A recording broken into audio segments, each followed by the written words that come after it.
Amazing. All right. Well, Barney, it's always so good to have you on Filme Shilmy. I think you're literally one of our honorary interviews that we do every year. So I think it's really special because the last time we spoke was for Bridgerton, and now you're playing a business tycoon's daughter who is completely Shanti, quite literally, as well as figuratively. So tell me, all about Detective Sherdil on Z5 Global. You've played a mute character before, so you're no stranger to that. But how did this really change the dynamic for you as an actor? So Shanti's deaf, whereas I think Rishma and Udham was mute. So in that way, it was still different. But I'm lucky that I had somewhat of a grasp on sign language from Udham that I could kind of transfer that to here. But obviously the characters are completely different. You know, Rishma was from a Punjabi village in like the 1900s, and this is like a billionaire heiress. Like, so in that way it was a very different character to play. And when I read the script, I was like, this is what I was looking for. This is really what I wanted to do next. And I was really, really excited to get on board for this project. Sure. Now, I think what I like about it is from the trailer, it seems like a dark comedy meets like a whodunit. And Mm-hmm. I think these always work very well in tandem. I mean, even if we look at like Pink Panther in the West, Mm-hmm. I think it's really nice to kind of see that sort of a translation in a way in Hindi at least. So I think for you, what was it like for you to sort of get your grips into that genre specific? I can't even speak now. That genre specifically, how was it like to get into those two sort of styles of cinema coming your way? I think it's so funny because before we started shooting, I remember I kept saying, I'm really looking for something like action oriented or like comedic or something lighter. And I feel like that was the perfect mix of everything I was looking for. And it still is like there's still some like emotional gravity to it. So it was still a role that like demanded, I guess, the tools that I innately have as an actress. But then there were all these new layers that got added on top in terms of kind of like the comedic aspect or the whodunit nature of it all. And that in itself is such a genre of acting. Because it's a whodunit, every scene is so layered because you're like, okay, at which point are we in terms of like who you are in the flashback to who you are post everything happening into the investigation to the revelation. It's all these different points that you have to keep reminding yourself of contextually. So yeah, those different layers were really fun to like play around with actually. Um, I think also it's quite interesting you did Bridgerton, which actually did focus a lot on the sort of upper class, the higher class sort of strata of society. And again, because you're playing a business tycoon's daughter here, there's also some aspects of that seeping through. Obviously, there's not much. I'm pretty sure there's probably going to be more onus on the actual case rather than necessarily focusing more on the social side of it. But what I would like to know is how has it kind of, if at all, doing these two projects, in a way impacted your insight into the lives of the elite and how the grass is not always greener, or the grass always looks greener rather on the other side. Um, I think, yeah, one of the big messages about this movie is in terms of greed. And, you know, it's like they say, it's like every time you move up in the world, it just means new problems arise. And that's exactly what happens in this movie. So it's you know, every privilege you have access to, there's also a new set of problems you would never have to even engage with if you weren't at that certain level. So I think one thing, you know, doing these kind of things really teaches you is it's very easy in a social media generation to think that people can have it all.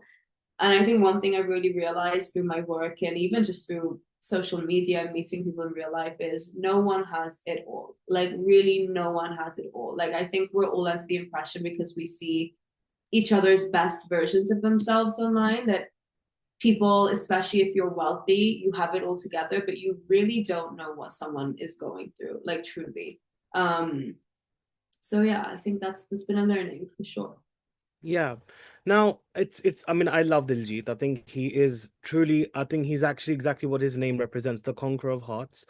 And I think really excited to see him sort of headline and play the titular character. But also there's a really great ensemble cast. I mean, you got Diana, you got Boman. There's so many names I can't even remember on top of my head. But I think for you as an actor, because these are artists who have been in the industry for a while. These are seasoned professionals, and as you are as well. But do you feel like there is a good synergy, because obviously it is an ensemble of a nature, because it is a whodunit where the dagger spins on you at any point in the narrative. Do you feel that that sort of rapport, that warmth, that connectivity is important for the story that you're a part of? Absolutely. I mean, I don't know if it's like essential or important, but on our set, it was there. And when I tell you, we had breakfast, lunch, and dinner together like every single day, and we bonded so well as an ensemble cast. So it definitely makes the process so much more enjoyable. Like, it was the most fun I've ever had on a film set. And yeah, like it's just not the cast, like the crew as well, like our producers, our director, the ADs, like we all bonded, and like you might as well enjoy and make the most of it. Like we're in Budapest, you know. It would suck if we didn't get along. Yeah, exactly. Well, look, I think Barney, I think we've spoken a few times, especially about, being South Asian and working in the West, and then obviously then you working in India. But I think it's great that you've, in your tenure so far, you've had some great filmmakers you've been a part of, or you've worked with rather. Obviously you've worked with Shoojit Sircar, you're now working with Ali Abbas Zafar, who's the producer of the film as well, and he's obviously known for his very strong female characters in his movies as well. So I think for you, in all the roles that you've picked, regardless of screen time and regardless of dialogue length, it feels like, there's always been a certain meat that you've gotten your teeth sunk into, right? How important is it to keep your eye on quality and not quantity in an industry which is always constantly, there's a constant pressure to be seen and validated? 1,000%. I mean, you've said it the best, and you've known me for such a long time now, and I've always advocated quality over quantity. And the same way that Diljit has done, where you kind of just keep your head down and you focus on the work, is what I've lived by. And I've never been the actor to do a film for the sake of doing it, just to shove my face down the audience's throat. I don't believe in that. I think it's a waste of my time, their time, the crew's time. I really do just do productions or movies that I believe in, or with people that I really genuinely want to work with, because one, I know something great will come out of it, or I'll learn something great from it. You know, even working with Ali sir on this, like I was so grateful I got to sit with him at lunch and speak to him about his journey as a director, and all the things that he's faced or he's interested in. And it's always, and Himanshu as well is a great producer. So to be in the room with people like that, the same with Bridgerton, to be in the room with, you know, And it's interesting, isn't it? Because obviously it's based in Budapest, and uh, I like the whole idea of the fact that it's kind of in a way spotlighting the lives of Indians that live abroad. I think for you being someone who's obviously Indian who has lived abroad, did that socio geographical aspect make the story a lot more relatable as well in many ways? for sure, because and I've seen it firsthand. And it's so funny because, you know, like in London now, they say Indians more like own more property than British people. So it's like this reverse About colonialism. time. About It's reverse colonialism, exactly. We're just taking back what was ours, so I don't hate it. But I feel like that movie was kind of like that, you know, like these really wealthy Indians who've done well for themselves in, you know, predominantly white country. But I have to say, Hungary is such a beautiful country, and the people are so lovely. I understand now why a lot of productions go and shoot there, like not just in India, but from the US too. And I'm praying I get to do another project that shoots in Budapest, because I really loved it. I mean, it's been many years now since you've made your debut. October, I remember. Oh my God, I still remember October. That little blurred out face reveal that you had from your side, from the Yeah. side, sort of behind Varun. Oh my goodness, I still remember. Twitter was ablaze at that point, which is actually ironic. Actually, I remember because people were like, "Who is this girl? Who is this girl?" At one point, someone actually said Diana Penty, and ironically, she's actually starring in That's Detective so, Sherdil. yeah, I yeah. I know. never. So it's interesting how that's all panned out. But I think when the Benita of today kind of like sits, and we have this conversation and we're celebrating the Z5 Global release, what thoughts sort of go through your mind? I mean, what would you say is the achievement that you're very proud of? What would you say that could be better? And do you have any regrets? I would say the achievement I'm proudest of is when I ground myself, and I'm actually like, I'm a girl who came from a village in Wales with no connection to any industry whatsoever, to have made a presence in the Indian market, in the British market, in the American market in the way that I have. I do think that is like a feat in itself. Um, so I always sometimes like, so like, when I get like a big brand endorsement, like I remember my first ever brand endorsement was Bulgari. And I went to the shoot and it was like me and like Nicola and Thandui Newton and like all these incredible women I've looked up to my whole life. And I was like, I'm a girl from Wales. Like, what am I doing here wearing this $1 million diamond necklace? Like, so it's moments like that where I'm like, wow, like, and I have them like quite a few times where I'm like, this is really cool that I've been able to do this for myself. So I think that like as a woman who's like financially independent, self-made is something just in general I'm proud of. Um, and then in terms of things that that I wish could be better, I think I honestly, I my career started picking up at a time in the industry where diversity was this big word that was going around and everyone saying it's never been better to be a brown actor than today. And they are right because it's been worse. Like I've been there. I was 11 years old not getting auditions, but I have gotten to the point now where I think I've seen the reality of the industry in the West for brown actors. And unless you're actively writing and producing your own stuff, sure, you'll get a big launch and you'll get a big show or a big movie. But post that, it's difficult. Like it's really, really hard. I haven't had that big moment yet in the West, but I know when it is to come, I will have projects lined up that I've written and produced myself to keep that sustenance going because I still find the diversity in this industry quite tokenistic. Yeah, I do believe. In fact, we had a conversation of that actually post Bridgerton. I still remember.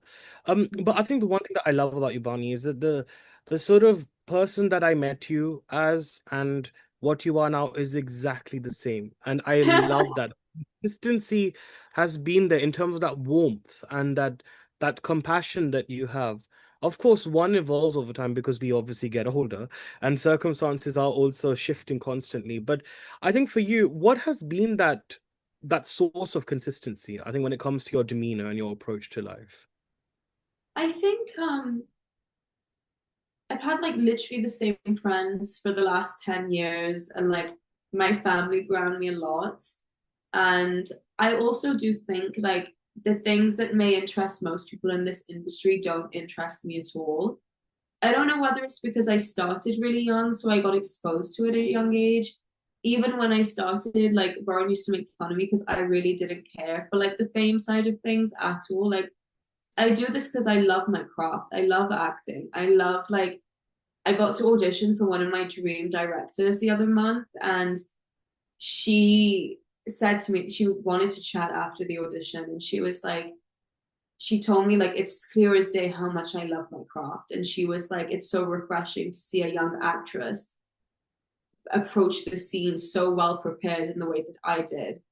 So just hearing that from someone who I've literally been watching her movies since I was a baby and I'm obsessed with her work was like, okay, like I'm on the right track. Like that to me is more validating than getting like 20 million followers on Instagram. Do you know what I mean? Like that's the reason I'm Yeah. in this. So I think that's maybe what keeps me grounded. I do think it's so funny in the interview before this, she asked me, she was like, what's one piece of advice you would give to people, like young people who want to be actors? And I said, ask yourself if you actually want to be an actor or do you want to be famous? Because what True. I'm seeing in the younger generation coming up is I can tell there's a lot of people who want to be famous, and they're using the acting route to do that, but then it's not translating on screen. And I'm like, if you want to be famous, that's fine. There are so many other avenues.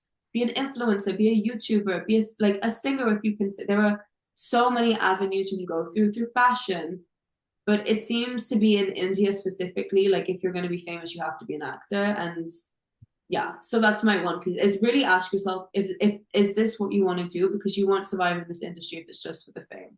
Like you Mm. won't. Internalization is very important, like you rightly mentioned here. But I'll tell you what, going back to Detective Sherdil, what I find very fascinating, and I think your top quality as an actor, what I find is silence. Mm. There is a certain expression and a certain feel you exude through your silence. You don't have to have many dialogues. I mean, even if you think about October, the only dialogue you had was "Where's Dan?" The rest of it Yeah. was just through expressions and through their body language and all of that. I mean, even if we look at Sardar Udham, here, obviously she's hard of hearing, like you mentioned. So there is there is that sense of silence which you use very well to your advantage.